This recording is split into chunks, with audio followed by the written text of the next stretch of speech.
दोस्तों पापनगर ड्रामे जी नई अपडेट में तव्हां सभिनी पहिरीं प्यारनि खे ख़ुशि आमदीद। दोस्तों अॼु हिकु बहितरीनु अपडेट जेका तव्हां सां मां शेयर करण वारो आहियां।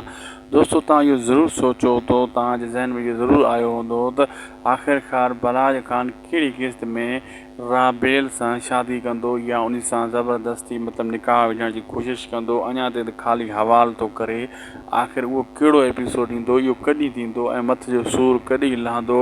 इहे तव्हांजे ज़हन में बि सुवालु घुमी रहियो आहे, असांजे ज़हन में बि इहो सुवालु साॻियो घुमी रहियो आहे।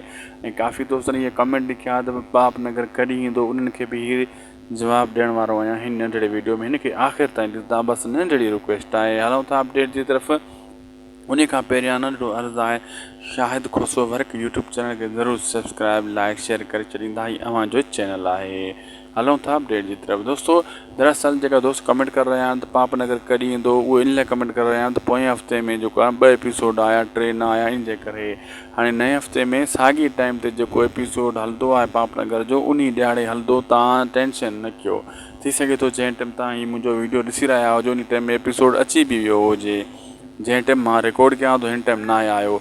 बाक़ी दोस्तों बलाज ख़ान काफ़ी क़िस्तनि ताईं हाली इहो ई अखि मचोली राबेल सां खेॾंदो रहंदो, पोइ राबेल सां कीअं बि करे शादी करण जी कोशिशि कंदो ऐं उन ते पोइ झेड़ो वधंदो ऐं मल्हार बि तारा पटींदो, पोइ अखियूं मल्हार जो बि खुलंदियूं। फ़िलहालु इहो ईअं ई हलंदो रहंदो ड्रामो जीअं हली रहियो आहे। इन में का ख़ासि चेंजिंग न आहे अचण वारी। असांखे ॾींदा इजाज़त दोस्तों। थी सघे त शाहिद खुसरो वर्क यूट्यूब चैनल खे ज़रूरु सब्सक्राइब लाइक शेयर कंदा।